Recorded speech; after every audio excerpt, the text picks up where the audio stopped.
President Trump, of course, has condemned these leaks around the Manchester terror attack.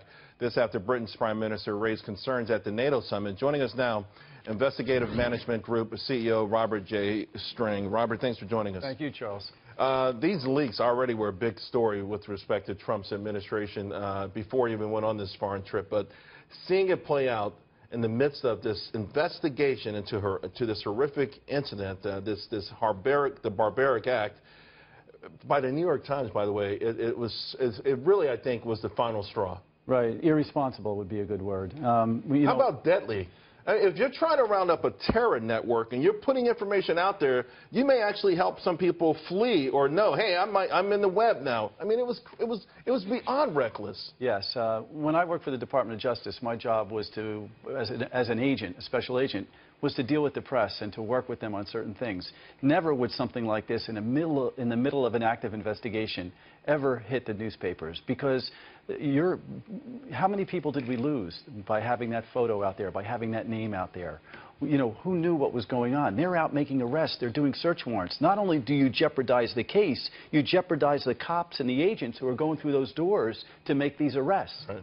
Well, what could motivate someone to do this? I mean, it's not an exchange of money. What's the currency that someone gets rewarded with for doing this? You know, it's something that's kind of developed, and I think it's been going on now for a decade, and I think people are kind of used to it. People go in government, out of government.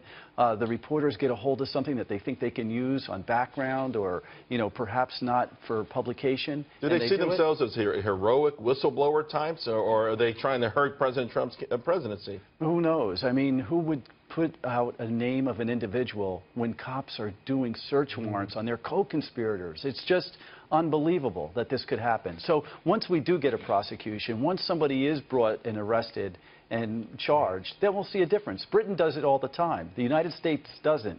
Are you confident, Robert, that they'll get to the bottom of at least this particular leak and someone will pay a price for it? No. You're not? No. All right. Well, let me ask you about this in the same topic here with respect to all of the red flags that there were on this particular bomber. Should there have been a way to have stopped this guy before it happened? Because yes. There were numerous red flags. Right, especially the fact that he's traveling back and forth from Libya. They've already identified him. You know, one of our big problems in the U.S. is when we have individuals coming in from North Africa, the Middle East, where we can't do a full background and identify who they are.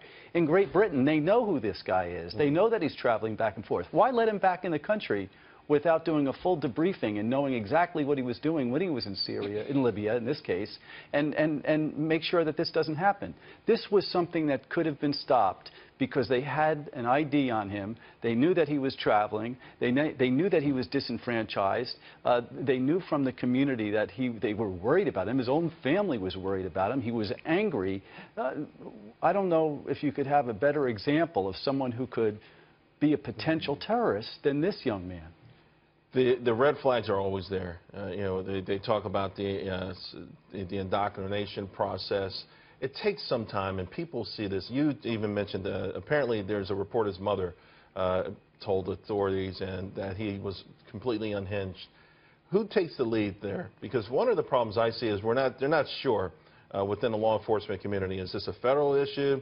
Does local law enforcement, who takes the lead in trying to make sure they can prevent something like this? Well, in New York, for example, and this is true in many cities across our country, you know, we share information, federal, state, and local. So the information's out there. We have someone, a lot of red flags. Now, who kind of keeps an eye on this person? Who brings this person in for questioning? Right. That's the issue. Because where do you, even in our country, compare it to Great Britain? Because we all have the same thing. It's down to resources. We only have 10,000 FBI agents. We only have a certain number of intelligence agents who can work with the CIA and the NSA.